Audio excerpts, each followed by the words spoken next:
Hey yo, how's it going? ManCar here. So, this last Memory of Chaos that released on Monday has been absolute pain. I'm not gonna sugarcoat it, I'm not gonna say, oh you know, like it actually like released. No. The buff, the turbulence is busted. I'm not gonna deny that, but oh my god, these enemies are absolutely insane and horrifying, and I genuinely wish to never see them again. Because I have been struggling and suffering, and it's been horrifying. But I do believe that after having thought out a few plans and thinking about the teams, I came up with some characters that will help out in defeating these enemies, right? And if you came from the short, hello, welcome in. And what this is gonna be, it's gonna be like an in-depth analysis as to why I believe the certain characters that I'm recommending could be potentially really good. Starting off with Harmony characters. Honestly, characters such as Asta and Bronya definitely help out a lot with the speed tuning of your characters. Not only because Asta overall, as stated, increases the speed of your team, meaning you're able to do more skills, more ultimates, more damage overall, because the more turns you get, of course, the more damage output you're going to do in the less amount of rounds. Additionally, Bronya just helps you get one of your DPS next your turn, which usually they're going to be characters that are going to use skills, characters that you want to use their ultimates, so by that definition, you just end up doing even more damage. And the other reason why I kind of want to just add all of the Harmony characters into like this same sphere of Harmony is just incredibly good for this particular Memory of Chaos, despite, you know, some of them not having attacking ultimates or attacking skills, as the Memory Turbulence indicates, they still have access to the Lycone Dance, which increases your speed, essentially, because I believe it advances forward your actions, and the more super positions you have, the more you're gonna do, so it's absolutely broken, in my opinion, for this specific Memory of Chaos. And additionally, a lot of these characters tend to run the messenger set, which again speeds up your team, gets them another turn. It's incredibly good. So I feel like Harmony is just one of the best paths for characters to follow right now, since they're gonna help you boost up the damage of the turbulence in particular, right? And it's gonna be absolutely wonderful. However, my bias does stand in a different direction though. As you might be seeing, I don't really run Harmony characters in my team. The closest I have is huohuo. Because in my personal opinion, what I've been more comfortable playing has been Nihility characters. Nihility is, in my opinion, the best path along with Harmony, solely because debuffing and buffing enemies is incredibly useful. While they might not be able to speed tune your allies because they are meant to be debuffers rather than buffers, they still play a big role in this latest Memory of Chaos, in my personal opinion. And characters such as Guinaifen, Luocha and Sushang are absolutely incredible, since they have damage amplifiers, they have shreds that can definitely help you deal more damage. In particular, Luocha and Guinaifen have the ability to make enemies take increased damage. I believe Luocha has him on his skill, while Guinaifen is the Fire Kiss passive, which I have talked about in detail a lot and I still adore because it's just a busted ability. At level 10, Guinaifen's Fire Kiss allows enemies to take 21% more damage. So couple that with the Memory Turbulence, and as you just saw in the video, that just shreds the enemy massively. Because yes, Turbulence damage does indeed get buffed based on Guinaifen's Fire Kiss stacks. So that is a really good thing to keep into consideration, because the higher the level of the talent is, the more damage you'll be doing. Additionally, since many of these characters are built around speed, this means that they tend to get more attacks than often, right? So Sampo is known to be speedy, and if you're running him on the wind set like I do, not only when you use your ultimate, you get your action advances forward.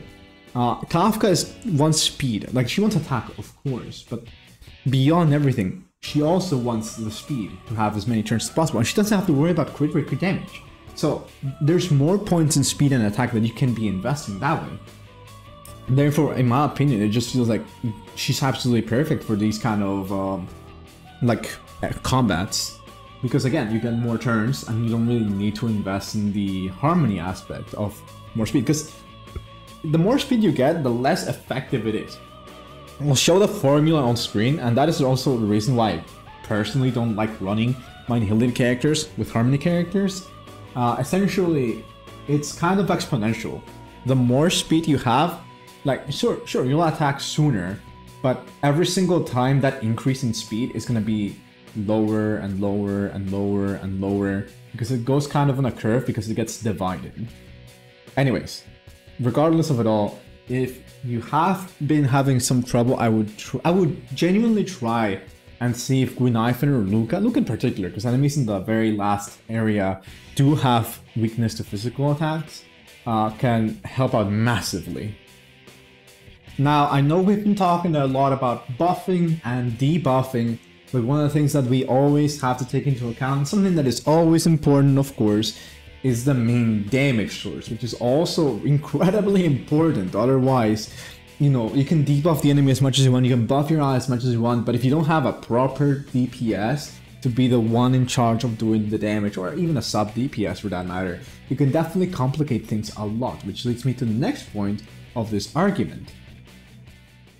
For this Memory of Chaos, I would like to separate DPS characters into two different branches.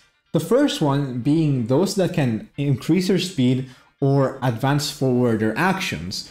This would include characters that are in the path of the hunt, but more in particular, I want to do a highlight on Scylla, Jingliu, and Sushang, which, again, these are the characters that can actually advance forward their actions. And the reason why they're incredibly useful is because of the way that they're built. Scylla lets you slay an enemy, which against the Swarm True Sting is definitely useful because you get to clear one of the enemies, that little enemy explodes and then does damage to everything else, and then you get an extra turn to stack up another skill or just in general recover skill point, the worst case scenario, which you're still gaining a net positive there, and you're able to get another stack for the turbulence.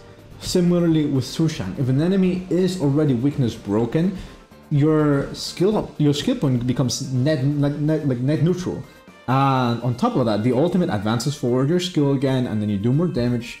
It's just incredibly good to have these two characters though.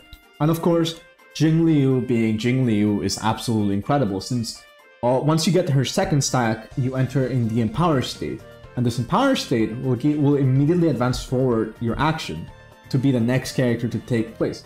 So if you want to plan out your turns, you can use the skill on the second stack and be able to do more damage, or in the worst case, even though it's not really optimal, you can speed tune yourself a little bit by using your ultimate to gain that second stack, and then therefore gain an action when you shouldn't be getting one, like if you're like very desperate to try to clear an enemy without losing like a round per se.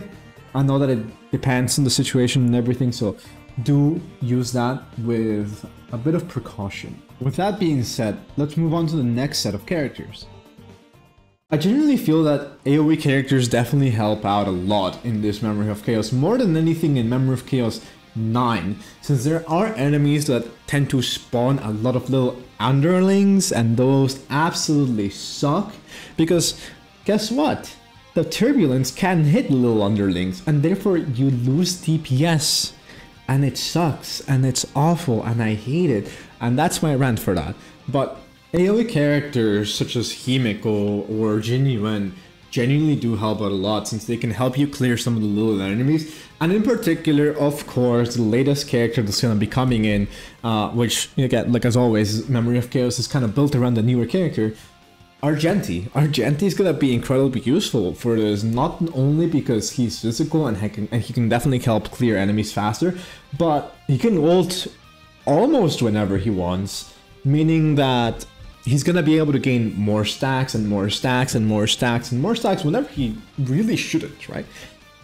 And that definitely gives you a bit of an advantage, since true, maybe his damage potential is not as high at the moment that he uses his ult when it's not fully charged, but it will still give you that stack that you will need in order to get more percentage health damage, and it can help you clear one or two little underlings that are going to be annoying, and again, they might soak up damage.